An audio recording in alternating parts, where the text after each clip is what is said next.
In the last video, we were able to create a clean architecture template from scratch. In this video, we're going to implement data access using Entity Framework. And if you're new to this channel, my name is Simuza Jakalua, and here I teach you how to build enterprise-level applications with no assumptions, beginner-friendly, straight to the point without wasting your time and money. If that's what you're about, then let's head over to Visual Studio. Right, so we have 4 projects. We've got the domain, the application, the infrastructure, and the API. Where should Entity Framework code be placed? That's a question you're supposed to ask yourself. And if you watched the last video, I'm not going to repeat whatever I said, but ideally you'd want to put it in the infrastructure. In our previous video, our infrastructure handled the data access. We had a movies list, which was just a list, and then we were returning this, but now we don't want to use this list. We want to go to an actual database. So first things first, what do you need for you to have Entity Framework into your application? You need to have what allows you to use Entity Framework. So we're going to install its subsequent Nuget packages. So I want you to right click on dependencies, manage Nuget packages, and I need you to search for Entity Framework call. Entity Framework call. So we want the Entity Framework call. I'm using 6.0.3. So let's quickly install those. Okay. I accept. The next one should be design. So accept that. Then we're going to find tools. Tools is going to allow us to do our migrations, which you're going to see. Then click accept.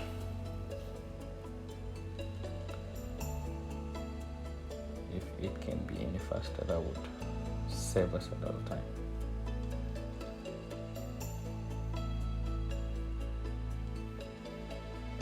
So that is executing.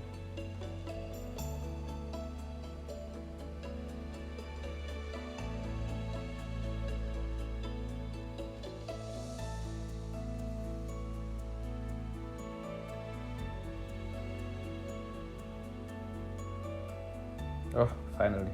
And since we're going to use a SQL Server database, I'm going to use a SQL Server extension. If you're using Postgres, MongoDB, that's the Nuget package that will give you interface to that. Right. So we have our packages installed. So we've told our solution, our class library, that you're going to use these things to access the database. So what's the next thing? So Entity Framework has what we call a database context. So a context gives you a window to your database. So other ORMs don't have a context, but for Entity Framework, you're going to have to have a database context. Okay, so we have our domain. At our domain, we have a movie. We're saying our application will revolve around a movie. All right. Then we've got our application. We've got an iMovie repository. We said we shall need our iMovie repository to go and get us all the movies. So for the sake of this, I'm going to create another implementation that we need to, a contract that we need to create a movie, right? So create movie. This gets in a movie, right? So we're saying, we also want to create a movie. Now, the movie repository in the infrastructure will complain because it expects to have that as well. So control dot and implement interface. All right. Implement interface. There it is. So our application has a few business cases. If you go to iMovie service, it's where we are going to have a use case. So I also want you to add movie, create movie.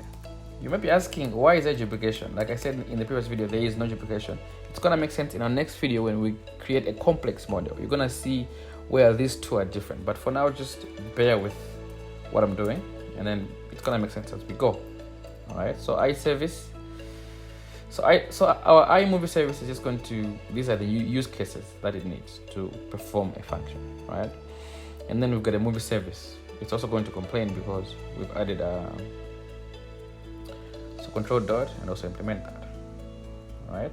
So iMovie service just dictates the contracts, the use cases. Movie service will do the actual implementation. But for things like data access, which are not handled by the application, they'll be handled by the infrastructure. So what movie service will do is it will call the infrastructure to do that. All right, fair enough. Now we said we need a database context. So I want you to go to infrastructure and create a class, call it MovieDB context. All right. So we're going to call a class a MovieDB context.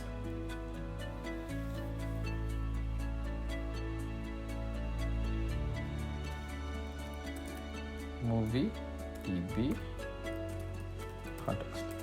So it could be any name, but just put what makes sense in your application, because you could put just context and you might want to have multiple contexts. All right, fair enough. Now, since we've got entity framework, we could use that. So I want you to inherit from DB context, control dot, bring in the entity framework call into your class. All right, so for you to use a context, you need to have what we call a constructor, and then you're going to pass it the subsequent movie context. A constructor, it takes in what we call a database context options, and that option takes in a generic, and the generic is just simply whatever you want to give it a context. In our case, it's a MovieDB context. All right, then let's call it options, and you're going to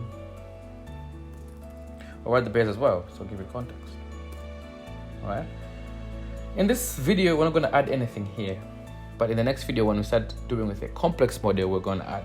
So the context needs to know, because you run a migration. A migration will go through the database context and see, are there any classes for me to create a table? Once it finds, then it's going to create those classes.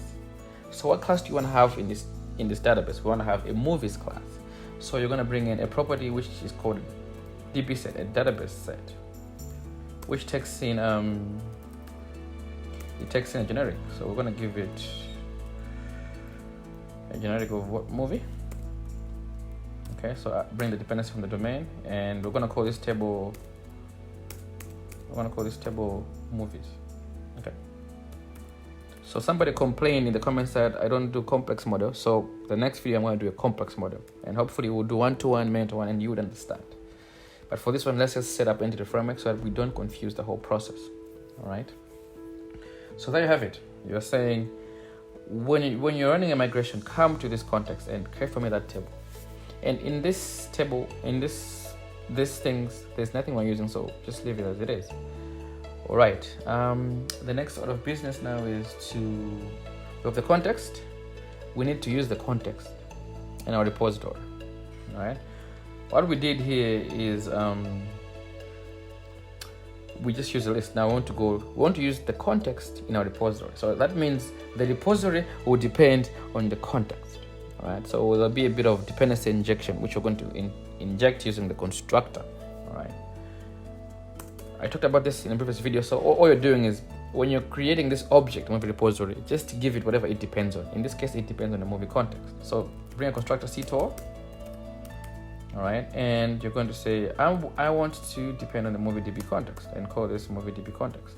All right, and then go to the MovieDB context, this one, and click control dot, because I want you to create its subsequent field. All right, there it is. And that if I put underscores. All right, so we're saying the moment you're constructing this class in anywhere where you're going to call movie repository, give it. You're also going to provide that context. Fair enough. Now, how do you get to that movie? So we're going to write on the DB context to get to that movie. So if you want to create a movie, what you're going to do is you're going to say, get me the movie DB context. I want you to go to movies, and I want you to add for me that movie. But if you just do that and leave it there, it's going to add to the context. It won't persist to the database. So we're going to go a step further and say, get the context again and save changes. This will do the persisting. And if that works, just return the movie, what has been created. All right. Okay. No, return from that movie. No need to think that. All right, for us to get our movies, again, we're going to write on the DB context dot movies, and you want that to be a list, so just send it to a list. All right, like so, and you could just return it here. That should work. There we go. So now we're saying we're talking to our actual database. We are no longer using that. All right, you can go ahead and delete that or leave it there. It's fine. So there we are. We've implemented our database, our entity framework, and we've created and we've implemented how you're supposed to get there. You see, all application told you in its iMovie repository is get me your movies. It doesn't care how you get it, doesn't care how you create the movie, but give me back those movies. And infrastructure is doing the actual implementation. All right, fair enough. So what's next in our process? The next thing would be now to how do we use it in our API? All right, but before we go there, we've got our movie service in our application layer, which now dictates that for you to do a use case, this is what you do. So it wants you to create a movie. Now, okay, so now we're injecting the iMovie repository because it depends on that. Fair enough. So it wants you to do that. Okay, it wants you to create movies. So what do? You use the movie repository, which is in the infrastructure dot create movie, and you're gonna give it a movie. Okay, and just return, if that's what, just return the movie. And for you to get all that, well, nothing changes because it's still the same. You just change the implementation. So you see, if things change in infrastructure, this guy doesn't care. The same method will get you all the movies. Doesn't care if you use the list or a database. So that's what. So now I think it should start making sense what we're trying to do here. It's gonna make more sense in the next video. But now it should make sense that all the move service does is it just coordinates the logic. It says, you get me that, you go get me that. Doesn't care how it's done, but it demands that it be done. Okay, all right, fair enough. Now let's go to the API. All right, we've got the movies controller. We had one controller that gets all movies. Now let's have one controller that really posts all movies. So post public action result. This just gives you a movie, so no need for a list like that. Call it post movie, and this gets a movie. All right. Okay. We could just do a crash course on how to type. Okay. So from there, all we're going to play around with the service, which the service is now in the application. We're not dealing with the infrastructure. So the API doesn't care about the infrastructure. All cares about the service. The service will worry about the infrastructure. Hence, clean architecture. So all you want to do here is just say var movie is equal to get me the service. Oh, that service is a function called create a movie. And take that, give it the movie. All right, and return. It's an API, so we're going to turn OK and just give us a movie.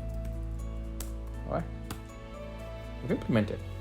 But the challenge now is, due to the dependency injection container design of Microsoft, we have to go to the program.cs class in the API to do that. Hence, you see that it appears like there's a dependency, but this dependency is not really at a functional level. It's just at the level which the Microsoft dependency injection container dictates. So it's not really that it's depending on that. Now, for you to go to a database, you need a few things. First of all, your application doesn't know where a database resides. So your application needs to know that. So how does it know? First of all, you have to give it the location of the database. Okay, so we're going to go to the application.json file in the API and comma there and add another entry for connection strings. And once you add that entry, we could have default connection. This name could be anything as long as it makes sense. You can even put movie connection. So we're going to use the SQL Server expressed within Visual Studio. So we don't worry about using an external SQL Server Management Studio. We're going to use it here for simplicity's sake. So how do you name it? So first of all, you need to write server. So it needs to know where server. That server is going to take, you're going to put local db, and then you're going to put 2 forward slashes. If backslashes, please let me know in the comments. Microsoft SQL MSQL local db. All right, so this just tells you that you're going to use SQL Server Express. If you're using another, let's say AWS or wherever it's hosted, you put it here. The URL is put here. All right, after you put in your server, the next thing is what you want to be the name of the database. So the name should be movie rental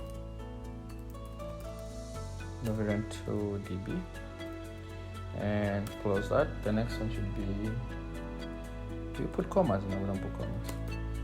The next one would be trusted connection. So sometimes these things require you to put username and password, but if you put trusted connection, it's going to override that. Okay, I've seen it done on my laptop, but when I've gone to the server, it is rejected, so I had to put the actual username and password. Now we're saying the database will be located here at this location. That will be the name, that's the connection. But the problem is, this is just your config file, this is just your settings file. So this settings file needs to be linked to your actual application. So when you run, it comes here and takes this. So our next thing would be to locate this into our code. Now we're going to use what we call the configuration class. Back in the days, we used to have, there was a different day. If you're using joint 5 going down all the way to 1, we're using a different way, but now we use the configuration manager. So I want you to comment register configuration. So you're going to use this configuration to tap into whatever is in that settings file. So you're going to bring in the configuration manager. Let's call this configuration, and we're going to add that to the builder there. So once say now on that builder, or add their configuration, now it knows that, okay, we're going to use this. All right, now we need to add, where should I put that on top here? Where should I put it? Now we need to add the database dependent or database service. Okay, so what you're going to do here is, now since we're adding database dependency to entity framework, to the API, then we should have that what it depends. So add manage Nuget packages, you're going to add one, which is entity framework tools, because now you want to run a migration via the API. Again, this is just because of the way the dependency injection container of Microsoft is done. If you want more of that, I'll put a link in the description of of a video that talks about dependency injection in depth, and that could really save your day. So all you want here is tools to install that.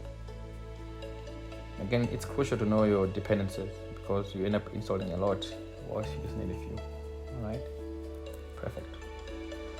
Now that has been installed, let's go back to the program.cs class. Now you're going to say, get me the builder, and on the builder, under services, I want you to add a DB context, and a DB, and then you're going to add a DB context, and it takes in the context name. In our case, it's the movie DB context. All right, you want to close that, and then you're going to open a parenthesis, and then this is options OPT. You're going to say OPT dot, you want to use SQL Server. Use SQL, so you're gonna have to control dot, bring that in, use SQL Server, and that SQL Server requires to know the connection string, which we've done in the settings. So this is where we do the linking between the configuration we've created over here and located in the settings and bring it there. So we're going to say bring the configuration we've created dot get connection string, and what's the name of connection string? If you might have guessed, let's go and copy paste it. It's called default connection. So you're saying go there and get me the default connection.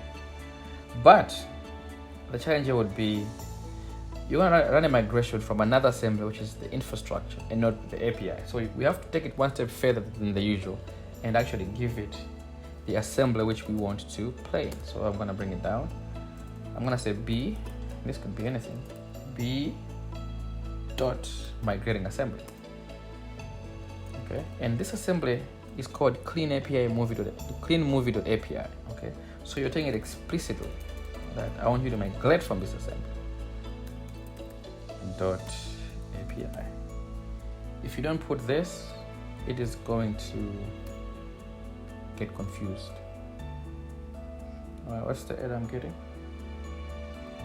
Doing the third one. All right. So usually it ends here, but now since we want to use another assembly for migration, we're going to tell it explicitly which migration assembly to do it. And also here, this is some magic strings. You need to take this and put it in the here, put it in the settings file as your, and then reference it the way you've referenced the configurations file. But that's something you can do on your own. All right. Great. So what's next? Now we don't have the database yet. We've just said there'll be a database. It's located here. This is the dependency. That's the name. Now we need to run an actual migration so that we can have the database. So I want you to go to tools on top there, next to analyze tools, Nuget package manager console, and you're going to do add migration. Call that initial migration. In the next video with another migration, we're going to name it another migration, which makes sense to it. So what it does, it goes and it builds, because you can't really run a migration without building. So let's wait for it to build.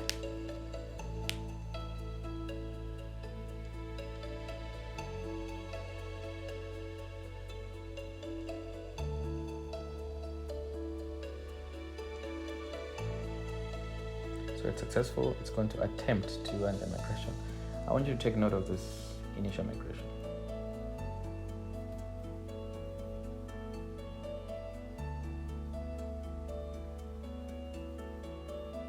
All right, so whatever error it brings, because it's a decimal and it needs to be, again, we'll do that in the next video. You see that there will be a folder called migration created over there, and you see a class. The class is called initial migration. Whatever you call it becomes a class. So there are two methods. App is just creating a table called movies. The ID is going to be auto increment, not nullable. That's the primary key. If you do a down method, it's going to drop your database, your tables rather. So if you run remove migration, it's going to drop that.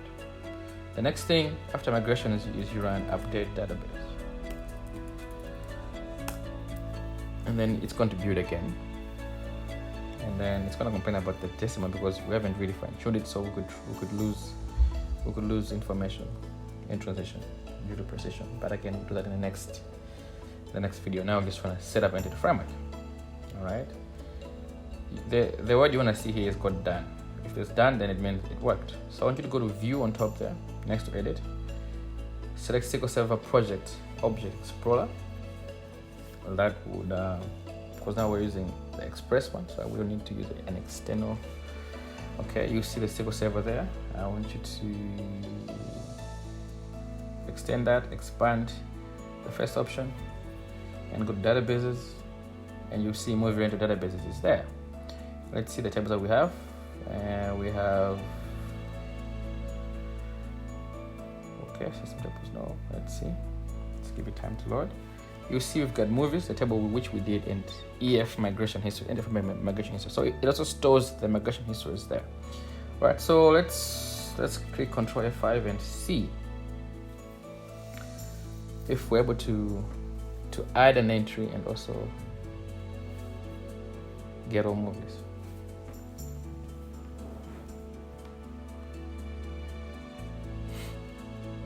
All right.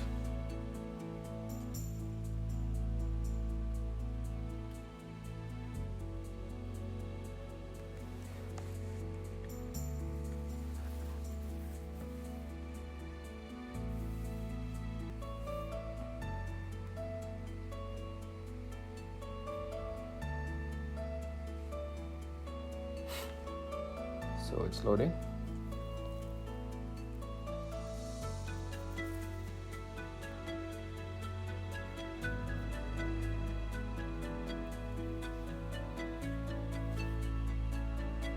All right, so since I know movies, if you say get movie, it's going to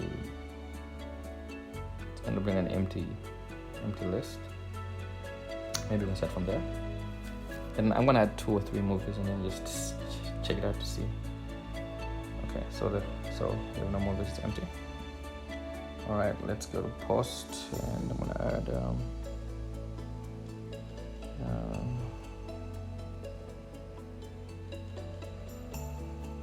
I'm gonna call this movie 1. 100. I'm going to execute that. So that is 0 because it will auto increment.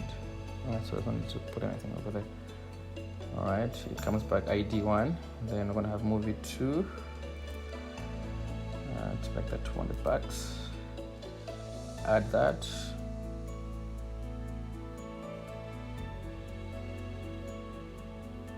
Movie 2. So if we say let's get our movies, execute that, and it gives us 2 movies. So congratulations, we've officially added Entity Framework into our clean architecture. The next step would be we're going to enhance the domain model to accommodate an actual movie rental system. So we'll start from the domain to the application, all the way to the Entity Framework to the API. It's going to be a fun video, and if you've been with me this far, then I thank you so much. Please, if it gives you value, please share, like, comment, subscribe. It really keeps us going, and see you next time.